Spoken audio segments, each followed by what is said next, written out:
The Bears are officially back at 500, but that's because of Bill Lazor, not anything necessarily that Matt Nagy did, unless you want to count Matt Nagy relinquishing play calling duties.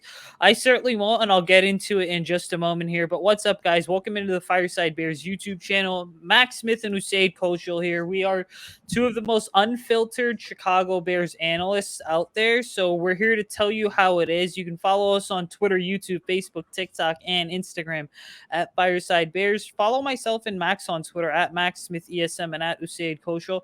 Max, you ready to just rip the band-aid off and break everything down? Yeah, I mean, there's a lot to like what happened yesterday. It was a fantastic win. It was great for the team. It was great momentum. It's a really good old football adage. When in doubt, play the Lions. If you need a confidence boost, beat up on the Lions. Just happens every year. So I'm excited we had the opportunity to do that after the lowest of lows against the Browns. But yeah, we're going to jump into a breakdown here. We're going to go over our top 3 reasons why we think the Bears won. We're going to talk about Matt Nagy for a little bit, maybe a lot of it. His comments after the game, kind of taking credit for the victory, even though he had zero involvement outside of handing over the keys to somebody else, which is like the most asinine, idiotic thing you could possibly say in the world. And then we're going to move into Justin Fields. Was Sunday a turning point for the Bears? Is there hope for the rest of this season if the offense continues to play like this? And what in the hell is Matt Nagy thinking by going out into the press conference earlier today and going, oh, no, Andy Dalton's our guy? But let's hop into our first 3 reasons why did we walk away winning this game outside the obvious Justin Fields? But go ahead.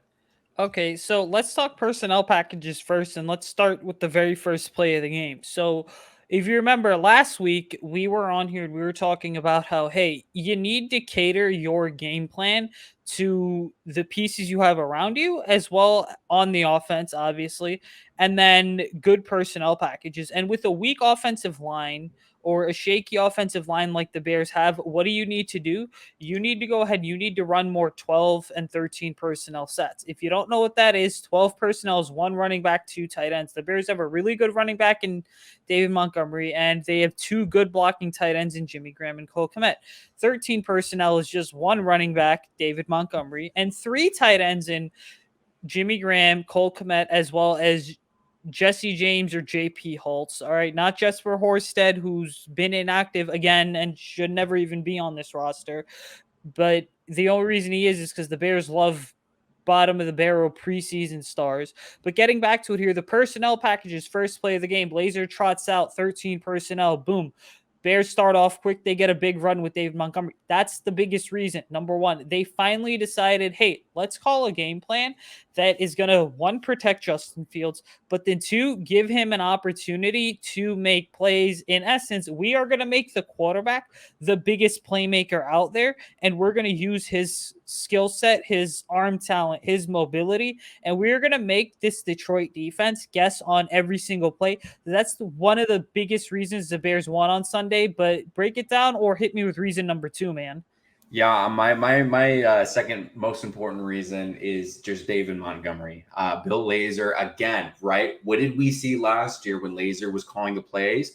David Montgomery was an absolute beast, going 100 yards just about every time he hit the turf Sunday, against regardless who was playing. What happened again? Bill Lazor's up in the booth calling plays. David Montgomery rushes for over 100 yards. He understands how to run David Montgomery. And David Montgomery is a dangerous man in the outside zone scheme. Instead of just trying to pound him up the tackle or inside the guards, like Matt Nagy's been doing every single game of David Montgomery's career, when Lazor has the headset, he's going, all right, I want you shifting in inside of outside of the tackles. I want you seeing those gaps because you have that crazy vision. You have that great elusiveness. You have the ability to make that cut. I want you to do that. I want you to play to your ability that we all know that you're capable of doing. And he did it. And he looked fantastic. And unfortunately, he did get hurt. But fortunately, all of the serious tests came back negative. They're thinking it's a hyperextension, so we may see him sooner than later. Maybe not against the Raiders, but most certainly maybe up against the Packers the week after. But the run game was crucial. Why? Because it gave Justin the opportunity to get settled. It allowed the defense to get overload the box because they're going, oh my gosh, we have David Montgomery. We can't let him keep running down our throats. Dan Campbell's, oh, we're going to take him out with the kneecaps kind of guy. Well, you're getting your own kneecaps busted by David Montgomery, okay? So how are you going to respond to that? You're going to load the box.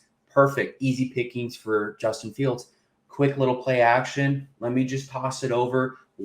Cover one shell all day long. And that's exactly what happened. That's the 1-2 punch of a successful offense. Your running game gets them forward on their toes, and then you hit them because they're too leaning forward. They can't recover back. They can't recover back. So Justin Fields knew that. Bill Lazor knew that. David Montgomery knew that. And the entire offense knew that. They were humming. They were clicking. They were having fun. They were enjoying the game. This looked like a completely different team than the first 3 games of this season. How could I tell? Well, 1, because we won by a good amount of points. But 2, everyone was smiling. Everyone was happy. It was a good time until David Montgomery got hurt, unfortunately. But again, the run game, absolutely crucial. Yeah, I'm glad he brought the run game up because I want to expand on it before we get into reason number 3 here. But ultimately, when you look at the playmaking core that the Bears have on offense, I mean, we know Allen Robinson's a really good number 1, despite what people say out there on Twitter. We know that Darnell Mooney's a pretty good number 2 that has the potential to develop into a not a 1A like Allen Robinson, but really a 1B. And that's no disrespect to Darnell Mooney, by the way. And then you have David Montgomery. Forget the tight ends, forget everyone else at this point. I said this when Lazor took over the play calling last season. I said it back in 2019 when Montgomery was a rookie because I scouted Montgomery so heavily coming out of Iowa State that the Bears' best playmaker is not Allen Robinson or Darnell Mooney. The best playmaker that fits the offense right now, without a doubt, is David Montgomery because of his hard running, his excellent contact balance, his patience as a runner. He's got great vision. Okay. The Bears should not be first things first, and this is just my humble opinion. I don't know why this team wastes valuable downs on inside zone. The inside zone has shown that sometimes it's just not going to work for the Bears. Inside zone's running between the guards, outside zone is running off the tackles. All right. David Montgomery has shown he's significantly better when you run him outside with outside zones and you get him in space. Okay. So now moving forward has to happen here is he's going to rebound from this hyperextended knee pretty quickly. It might even be an MCL sprain. But if you remember last year, he got injured like a week and a half before the season opener, and then boom, he was back for the season opener. So ultimately, I think Montgomery's going to rebound quickly, but the Bears need to continue to do what they did in this game, which is feed David Montgomery. And then getting into the third reason here, I mean, the third reason was clearly, and no one's talking about this, but they should be talking more about this, is that Bill Lazor's play calling opened up the Bears offense more than people even expected. It's not a coincidence that as soon as the Bears transitioned to a play action offense, okay, with 12 and 13 personnel sets, it's not a coincidence that all of a sudden we see a Darnell Mooney breakout game, which, side note, a couple guys on YouTube predicted that to happen when they previewed this game back on Thursday. But yeah, that was me and Max, just a humble brag. And then we both benched Darnell Mooney in fantasy because you can't trust the Bears. But anyways, the point is Darnell Mooney had a breakout game. Allen Robinson had a phenomenal game as well. And so the Bears, by running play action, essentially kind of brought Justin some time to let these receivers get open and make big plays. And I know Allen Robinson's first reception didn't come until 2:05 to go in the first half, but guess what? That was still progress yesterday because it showed that, hey, despite the fact that Justin was only 11 for 17, despite the fact that the Bears went more run heavy, and there was a bit of passing concepts in there. There was about a perfect, run pass like balance there, but it was more catered towards the run game. The Bears still found a way to get it done. And so this is the offense that you need to run moving forward. Mooney and Robinson had probably, I want to say, their best game as wide receivers yesterday, as a wide receiver duo. And then also, side note, the Bears averaged 6.5 points per play, or 6.5 yards per play yesterday, which is actually their highest dating yards per play average dating back to last season when the Houston Texans came to town. And coincidentally, Bill Lazor was calling plays and David Montgomery had an 80-yard touchdown on an outside zone run on the first play of the game. Yeah, oh my gosh, it's almost like rocket science, right? These things just magically click. And Justin Fields also had one of the highest yards per yards per throw at the entire NFL. And this is also another statistic that I want to throw out there I think is incredibly interesting, that Justin Fields currently leads all NFL starting quarterbacks in deep ball accuracy. That's accuracy or catchable balls over the 20 yards. Now, grain of salt, that's only 9 throws that he's thrown over 20 yards. But put this in perspective, Andy Dalton's longest throw this season was 19 yards. So Andy Dalton isn't even on that list. Justin Fields is currently at 78% catchable balls over 20 yards. The only person that's close to that is Kyler Murray. So it's very clear that Justin Fields, when he's on the field, given the opportunity to make plays, he makes them. We saw that. Yes, another grain of salt. This is the Detroit Lions defense, right? They're not the greatest unit in the group. They're 0-4 for a reason, but they're a competitive team still. I don't think we should completely write this victory off and get, oh, well, it was just a terrible, terrible team. Jared Goff lit it up. This game was a lot closer than it should have been. If they took easy points instead of went too aggressive in the red zone, if Jared Goff maybe put some of those balls a little bit easier to catch, if there wasn't some easy drops, this game could have easily gone down to the wire, which is like what always happened with the Lions for some reason. I've never understood that, but it's just a tradition since, what was that, 2009 with the Megatron call. I still think they should have won that game. One of the worst calls, in my opinion, in my lifetime. But putting that aside, sorry, there's just a curse with the Lions. I can't explain it, but one day it will be broken. I just don't know if I'll be alive to see that. Sorry. But what I'm trying to say here is Justin Fields obviously made an impact. That cannot be understated. The offense looked energized. The defense looked like they had a reason to play again. And that's something that you can't really coach. That's just an intangible part of the game. That's kind of the momentum swing of everything. But why would the head coach then, right after the game, right after a huge victory for your rookie quarterback, essentially take all of the credit, going, well, yeah, obviously Bill did a great job playing the game, but this comes back on me? That made me literally scratch my head and kind of just affirmed everything that was going on in my head for the past 2 years, that Matt Nagy has an ego the size of the Sears Tower. It's absolutely insane. The way that everything has to go through him.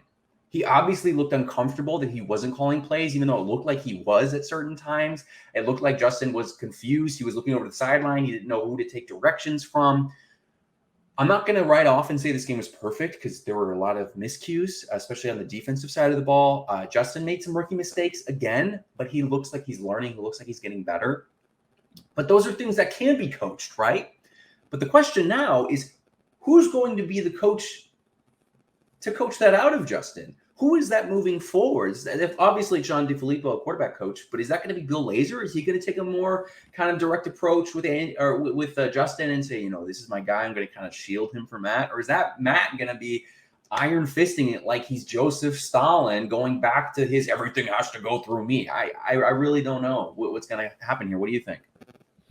Yeah, see, I'm not sure either, because when Bill Lazor mentioned last week, and he was talking to the reporters on the Chicago media on Thursday, and I talked to people that were in that press conference. When he said that there were hard conversations or tough conversations that were had, he wasn't lying. Let me tell you guys that much. What was said, and I know exactly what was said behind closed doors, I'm not going to get into just for confidentiality purposes. But I also think that when you look at this, right, there's clearly a divide within the Bears organization, because you have for 3 years, really, you've had them 3 years and 3 games. So about 51 games, you had the Matt Nagy way. Okay. And let's just be honest. The Matt Nagy way was still prevalent in 2020 when Matt Nagy wasn't calling the plays. And that was because Matt didn't give the plays up because he wanted to. He gave the plays up out of desperation, or the play calling up out of desperation for Bill Lazor, because at that point in the season, prior to that Minnesota Monday night game last year, it was all but confirmed that there was going to be a major house cleaning in Chicago. And so Matt Nagy, in essence, did it to save his own job. Okay. I know we trash on Matt Nagy, but the guy's smart enough to know when to take a step back and when not to take a step back.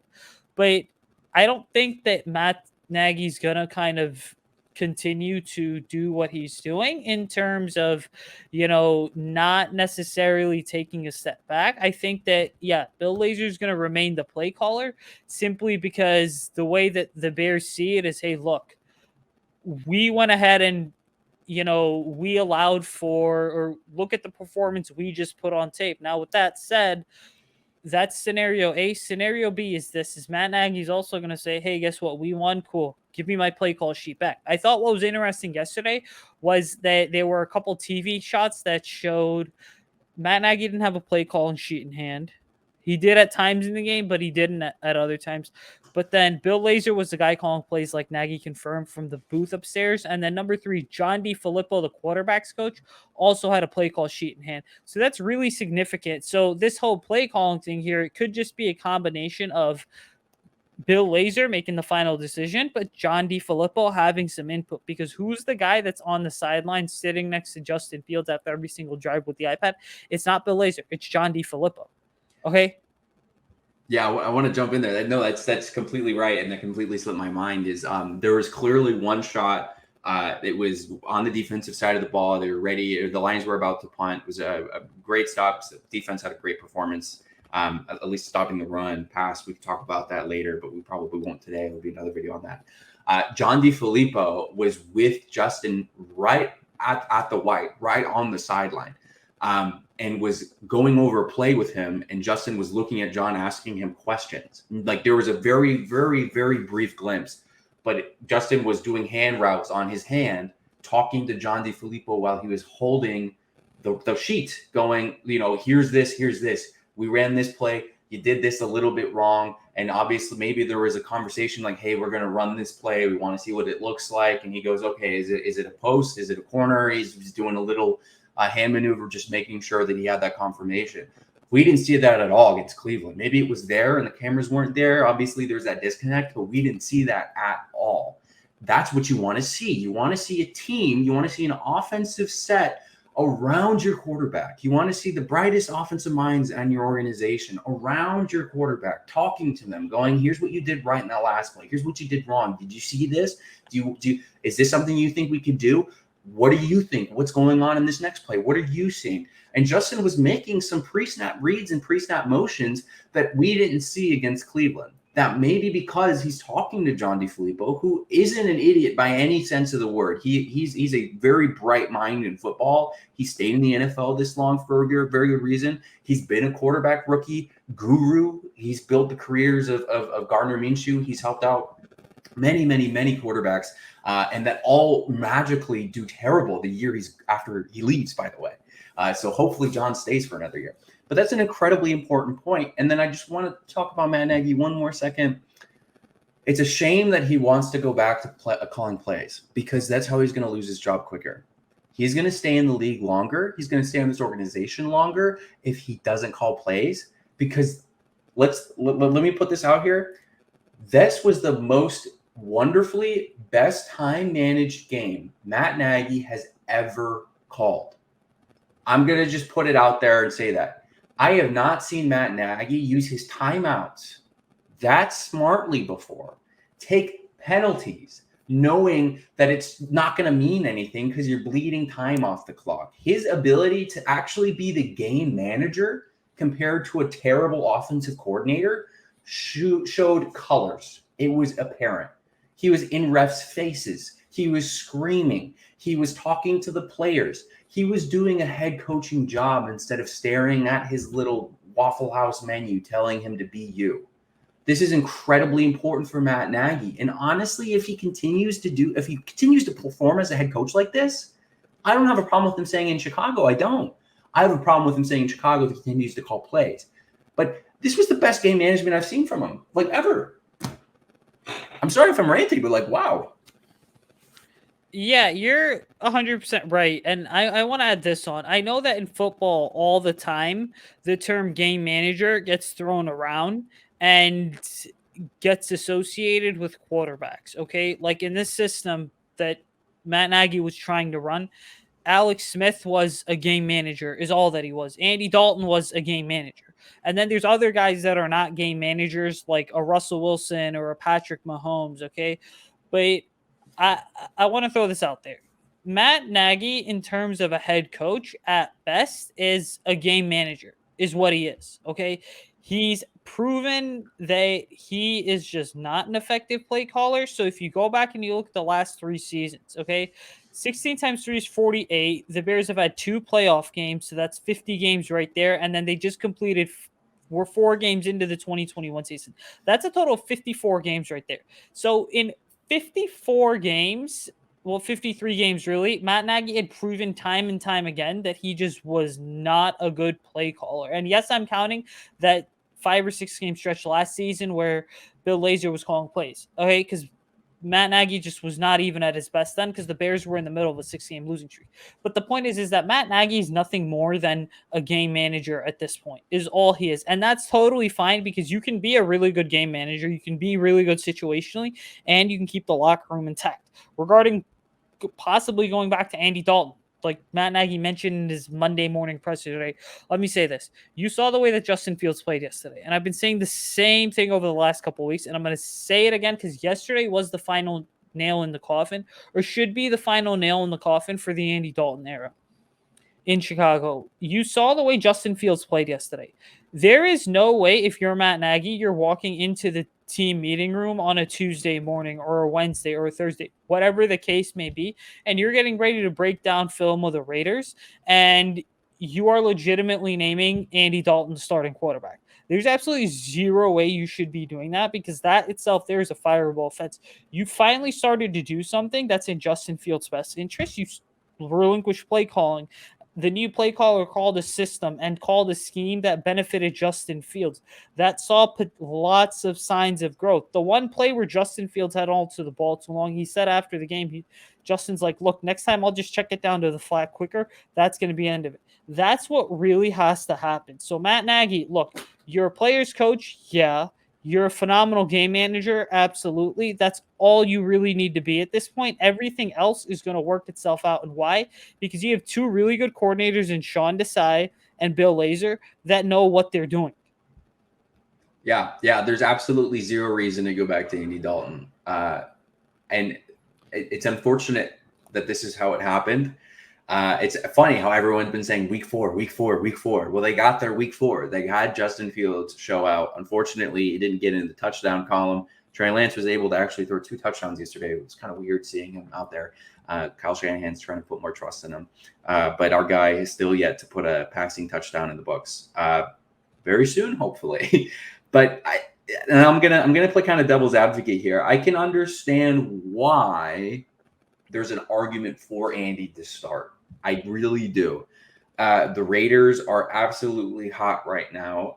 They're kind of the Cinderella of the AFC at the moment. I don't think anyone expected them to be doing as well as they are. We'll see how they perform today. This is recorded on Monday. On Monday night, they may be undefeated heading into the Bears, hosting the Bears here on Sunday.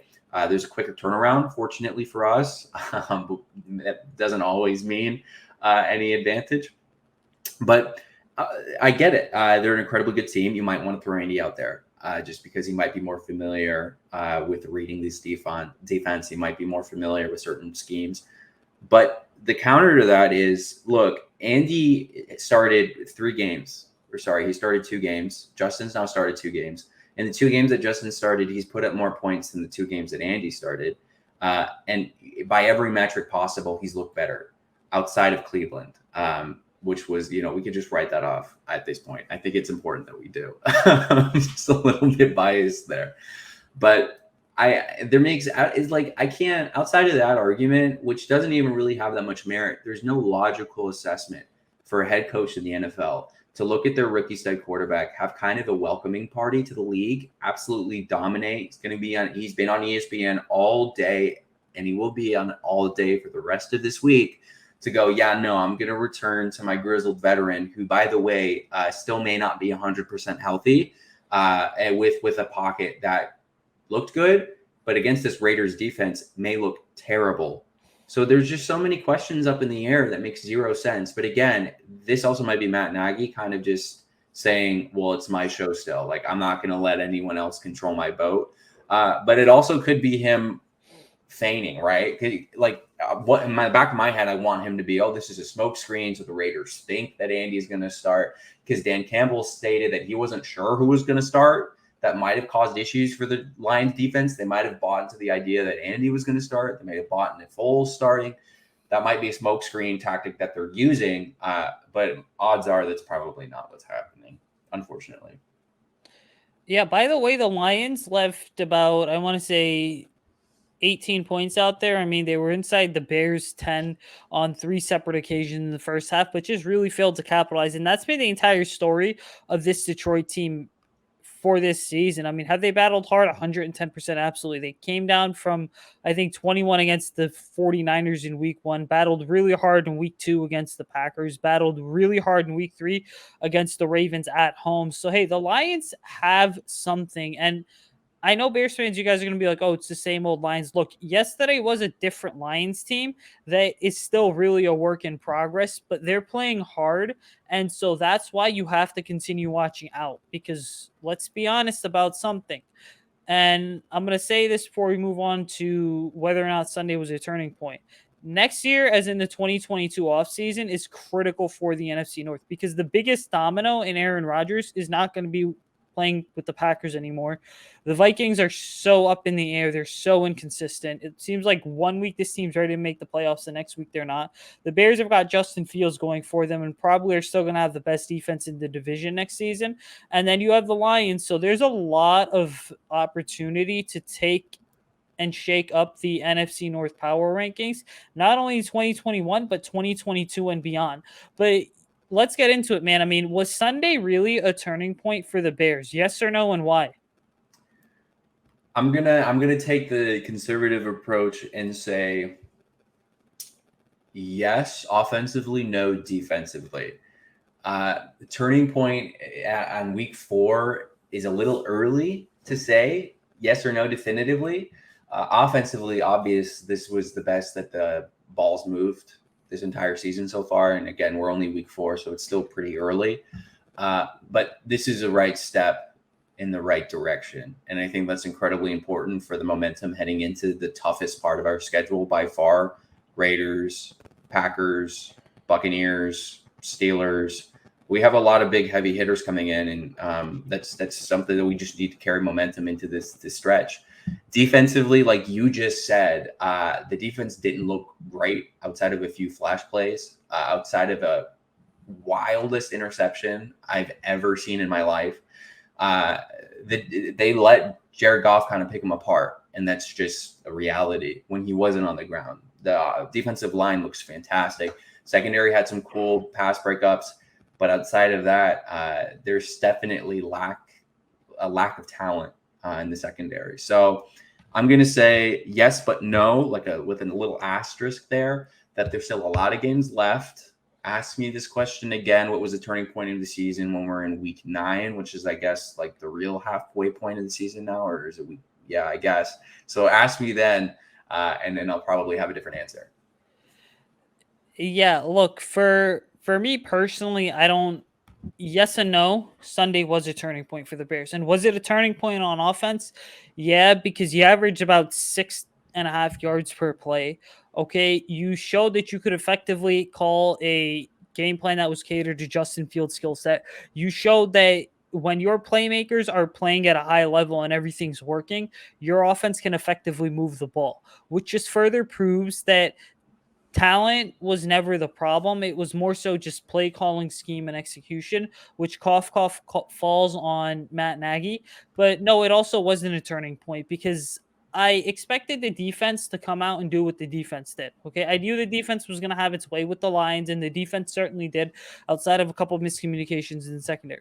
But my whole problem is not even the defense at this point. This defense is going to get beat up on times in 2021, and it's just how it's going to be. My real issue, though, is with the offense, because this team has proven time and time again that they're able to go ahead, and this offense specifically, they can beat weaker teams like the Lions. But now the question remains, and I'm sorry for sounding so pessimistic, but the question remains, hey, can the Bears put together this type of performance on the offensive side of the ball? Can they average 6.5, 7 yards per play against a solid team like the Raiders? Which, side note, I know Bears fans like to clown John Gruden, but hey, John Gruden's done a hell of a better job in 2021 coaching wise than Matt Nagy's done throughout 2020 and probably 2021. And so my question is this: is your next couple games are Oakland at home against Green Bay, on the road against Tampa Bay, and then I believe the Ravens, Vikings, and Steelers are somewhere within the next month and a half too. Can you put together solid performances and get the offense really clicking here? It does not matter if you win or lose games, because again, this season's all about the continuation of development of young talent, especially on the offensive side of the ball, because the Bears are the only team in the NFL where when there's less that have an offensive guru for a head coach, and when the offensive guru isn't involved in offensive play calling, the team seemingly does better. Like, it's just the most Chicago Bears thing ever. So yes and no, Sunday was a turning point for the Bears. Yeah, absolutely. And I mean, like, look, it's going to be tough the next couple of weeks, but you're completely right. What we as fans and as analysts need to look at is who's improving week by week. What part of this team is improving week by week? Is it Justin? Is it Travis Gibson? Is it Jalen Johnson, who's now developed into a top 10 cornerback in the NFL, according to all the PFF ratings? Who's making the next step? That's what's important out of the season. We here never anticipated a big season out of this team, but we anticipated a lot of growth and development, which is something that we've already started to see. Gets us exciting. But we do have a game against the Raiders with early front-runner MVP candidate Derek Carr, who's been looking fantastic. And we'll definitely have a game preview of 3 keys to victory coming out later this week. But anything else you got to say before we head out of here? No, I mean, that's about it. So yeah, that preview is going to be dropping on Thursday or Friday morning. Listen, make sure you're following myself and Maxx on Twitter, YouTube, Facebook. Well, follow Fireside Bears on Twitter, YouTube, Facebook, TikTok, and Instagram at Fireside Bears. Make sure you're following myself and Maxx at Usayd, Coach on at Max Smith ESM. Just check out Fireside Bears, guys. We've got content dropping for you pretty much all 7 days throughout the season, and it's just going to continue because we're a Bears content juggernaut. So yeah, continue to check us out. But until then, you know what? Bear down, stay safe, and we will catch you guys next time when we decide to record that Bears Raiders preview. But peace out, guys.